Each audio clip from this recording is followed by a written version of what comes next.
रविकांत जी, सीधे आपके पास आते हुए योगी आदित्यनाथ ये कह रहे हैं अपराधी कितनी भी पहुंच वाला क्यों ना हो उसको बख्शा नहीं जाएगा। ये पुरानी सरकारें नहीं है कि अपराधियों के संरक्षण के लिए सत्ता के लोग खड़े हो जाते थे रविकांत जी। और कुछ लोगों को पकड़ा गया है, कुछ लोगों की तस्वीरें भी लगातार खुद ही योगी आदित्यनाथ दिखाए जा रहे हैं। हाँ, ये वही योगी आदित्यनाथ जी हैं जिनके ऊपर 2 दर्जन से ज्यादा आपराधिक मुकदमे थे जो उन्होंने खुद ही वापस कर लिए। और जब आ गई थी तो संसद भवन के भीतर जिस तरह से भकर भकर रो रहे थे, ये पूरे देश ने देखा है। अरे भाई, आप कोडीन का मामला है, आपको कार्रवाई करने से किसने रोका है? और जिनका नाम आ रहा धनंजय सिंह का, उन पर आप काहे नहीं बुलडोजर चला रहे? एक एसटीएफ का सिपाही था जिसका घर देखा, उस पर आप क्यों नहीं चला रहे? समाजवादी पार्टी का हो या किसी भी पार्टी का हो, बीजेपी का हो, कांग्रेस का हो, अपराधी तो अपराधी होता है, आप उस पर कार्रवाई कीजिए। पहले वो बुलडोजर चला दें तो दिक्कत, अब बुलडोजर क्यों नहीं चला रहे हैं तो दिक्कत। मतलब चित भी मेरी पट भी मेरी, दोनों चीजें। पहले जब वो चलाते थे तो फिर यहाँ पर हाय तौबा मच जाती थी, अब जब नहीं चलाया जा रहा है तो कह रहे हैं क्यों नहीं चला रहे हैं बुलडोजर, क्यों नहीं चला रहे हैं बुलडोजर। अरे भाई, मैंने ये कहा धनंजय सिंह का नाम आया कि नहीं आया? वहां क्यों नहीं चल रहा है? हालांकि हम लोग बुलडोजर न्याय के कतई समर्थन में नहीं है। इस देश में अदालतें हैं, लेकिन दलील भी इन्हीं की, वकील भी इन्हीं का, सारा फैसला भी यही करेंगे। ये संविधान से चलने वाली स्थिति नहीं है। आपको न तो इस देश के संविधान पर विश्वास है, क्योंकि आप तो मनुस्मृति के जरिए राज चलाना चाहते हैं। और योगी आदित्यनाथ हो या नरेंद्र मोदी जी हो, आरएसएस हो, उनकी क्या मानसिकता है कौन नहीं जानता। मनुस्मृति में आप जरा बता दीजिए रविकांत जी, क्या है मनुस्मृति में कि मनुस्मृति से देश और राज्य चलाना चाहते हैं ये लोग? एक अभी आपने नहीं देखा क्या? अभी आपने नहीं देखा बहराइच में, देखा कि नहीं देखा किसको गार्ड ऑफ ऑनर दिया जा रहा है? आपने देखा महिलाओं पर स्वामी ये अय्याशी की बात कर रहे थे। अरे साहब, स्वामी चिन्मयानंद का उदाहरण भूल गए क्या? नहीं, मैं अब मनुस्मृति से इधर उधर नहीं जाइए। चिन्मयानंद पे हम लोगों ने बहुत डिबेट की है। क्या है मनुस्मृति में? मैं बता रहा हूँ। नहीं, पहले दर्शकों को बताइए क्या है। नहीं, आप बता दीजिए, ऐसा तो नहीं चलेगा कि मनुस्मृति से देश चल रहा है। क्या है मनुस्मृति में रविकांत जी? आपको जानकारी है मनुस्मृति की कि नहीं है? पहले तो मुझे डाउट हो रहा है इस बात को लेकर। अच्छा, तो मैं कह रहा हूँ ना कि आप एक डिबेट रख लीजिए मेरे साथ। अरे डिबेट अलग से रखने की जरूरत नहीं है, अभी बताइए ना, अलग से क्यों रखना है डिबेट? क्यों? अब आप क्या पूछ रहे हैं? मैं वही तो कह रहा हूँ। क्या है मनुस्मृति में पूछ रही हूँ। छूट जाएंगे। और मनुस्मृति क्या है? क्या है? और किसी पर दूसरे पर आरोप होगा तो वो अब वही एक हो जाएगा माफिया, दलित होगा, पिछड़ा होगा तो माफिया हो जाएगा। मनुस्मृति में ये लिखा हुआ है क्या रविकांत जी? रॉबिन हुड हो जाएगा। यही है मनुस्मृति, और क्या है?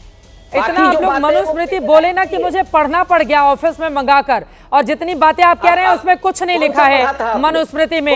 रविकांत जी, कौन सा पढ़ा था? कौन सा पढ़ा था ये भी बताने नहीं। आप जो बता, अब देखिए कौन से प्रेस का पढ़ा था, अब बोला जाए कौन सा प्रेस का पढ़ा था, फिर कौन सा लेखक, कौन सा। सर, मनुस्मृति एक ही है, अब उसमें इतना जाने की जरूरत नहीं है। मनुस्मृति से बाहर निकलिए, भारत के संविधान की बात करेंगे ना। अरे गोरखपुर वाले मनुस्मृति पर नहीं, लेकिन गोरखपुर गीता प्रेस जो किताबें छापता है उस पर गर्व होना चाहिए आपको भी।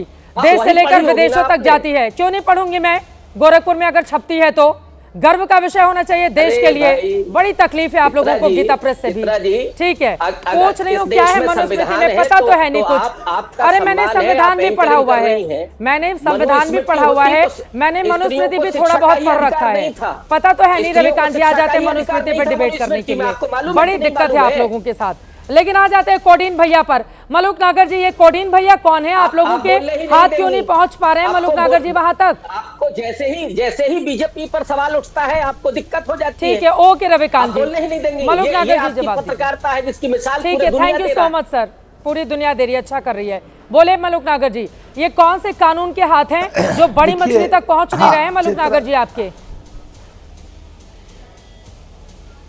चित्रा जी, देश संविधान से चलता है और संविधान में नियम कानून सबके लिए एक जैसा है। अगर कोई अपराध करने वाले लोग माननीय हाईकोर्ट का सहारा लेकर हाईकोर्ट में पहुंच जाते हैं और मैटर सब जुडिस है, तो सबसे पहले कानूनी व्यवस्था में उन्हें पकड़ने के लिए उस मैटर को डिस्पोज ऑफ या खारिज हाई कोर्ट से कराया जाता है। वो कराया, उसके बाद SIT बनी, ED ने अपना काम करा, एजेंसी पीछे लगी, जांच चल रही है, हर दृष्टि से काम कर रहे हैं। और जो बुलडोजर की बात करते हैं, या तो इनको समझ नहीं आती है या ये समझना नहीं चाहते हैं कि माननीय सुप्रीम कोर्ट ने उत्तर प्रदेश के इशू को लेके, बुलडोजर को लेके अपनी व्यवस्था कर दी है। और उस व्यवस्था के अनुसार कई सारी चीजें हैं कि किसी भी व्यक्ति की कोई भी जमीन अगर सरकारी जमीन पे बनी है, गरीबों की छीन के बनी है, बगैर नक्शे के पास के बनी है और अपराधी जांच में आ जाता है, तो बुलडोजर एकदम जाएगा, ढाएगा, तहस नहस करेगा। आप लोग तो इतने भविष्य में बात कर रहे हैं ना, कुछ समझ में नहीं आ रहा है मलूक नागर जी कि वास्तव में सरकार गंभीर है इस पूरे मामले को लेकर या नहीं गंभीर है। मैं ये सवाल पूछ रही हूँ, आप बता रहे हैं शैली ट्रेडर्स, फिर बयान आ रहा है शुभम जायसवाल तो उधर दुबई में बैठा हुआ है, आपके हाथ वहां तक तो पहुंच नहीं पा रहे हैं। यहाँ पर समाजवादी पार्टी के साथ के मुखिया के साथ किन नेताओं की तस्वीर दिखाते रहिए। सरकार तस्वीर दिखाने के लिए नहीं होती है मलूक नागर जी, सरकार कार्रवाई करने के लिए होती है। जो लोग इसके लिए जिम्मेदार हैं, देखिए आज अब आपकी सरकार है, कल उनकी सरकार थी, आगे भविष्य में हो सकता है किसी और की सरकार हो, लेकिन आम लोगों की जिंदगी से जुड़ा हुआ ये मामला है, लोगों की जान से जुड़ा हुआ ये मामला है, उस पर तो गंभीरता दिखानी पड़ेगी ना मलूक नागर जी। सरकार थोड़ी ना तस्वीर दिखाती है, सरकार कार्रवाई करती है। नागर साहब, सरकार रुको तो सही, सरकार बहुत गंभीर है, सरकार एकदम नियम और कानून के हिसाब से छोड़ेगी नहीं, गले की तरफ अपराधियों के जारी है। और ठीक आपका प्रश्न चित्रा जी उसी तरह है कि अगर 5 बजे आपका शो चालू होना, कोई 4:30 बजे कह रहे हैं शो क्यों नहीं चालू हो रहा है, शो तो 5 बजे ही चालू होगा। तो जो संविधान और कानून व्यवस्था को एक साथ लगा करके कानूनी अपराधियों की तरफ तेजी से बढ़ रहे हैं। और ये कितना ही भी गोल गोल घुमा लें, कितना ही भी मनुस्मृति की बात कर लें कांग्रेस के लोग, कितना ही भी कुछ कर लें, जहां जाना है वहीं तक पहुंचा जाएगा और उनके गिरेबान पकड़ के जेल में ठोके जाएंगे। अब कब ठोके जाएंगे, ये तो मतलब यही सवाल बना हुआ है ना। सारी फ्यूचरिस्टिक बातें करनी है आपको कि भविष्य में ऐसा होगा, भविष्य में ये कर लेंगे। आप चुनाव का इंतजार तो नहीं कर रहे, चुनाव की तारीख नजदीक आए उसके बाद पकड़ के ले आए, फिर फोटो सेशन कराएं अपराधियों का कि हमने देखे पकड़ लिया। मुझे तो कुछ ऐसा ही नजर आ रहा है मलूक नागर साहब कि चुनाव तक छोड़ के रखें शुभम जायसवाल को। एक तो इको हो रहा, लौट के मेरी आवाज आ रही है। हाँ। चित्रा जी, एक व्यवस्था है और उस व्यवस्था में जिस तरीके से चला जाता है, कानून को तोड़ेंगे नहीं। अगर मान लो कहीं जाके सीधा उठा के अरेस्ट कर लिया और कानूनी प्रक्रिया पूरी नहीं करी, तो आप ही के टेलीविजन पे डिबेट चलेगी, कोर्ट में लोग जाएंगे कि देखिए कानून का पालन नहीं करा और ये गलत तरीके से उसको उठा के ले आए, कानून तोड़ दिया, माननीय सुप्रीम कोर्ट में जाके बाकी छोटे-छोटे मामलों में तो हमने देखा है सरकार किस तरह से काम करती है। ये इतना बड़ा मामला, इतना गंभीर मामला, हजारों करोड़ का मामला, और इसको लेकर सरकार का एक्शन अभी उस तरह से नजर नहीं आ रहा है।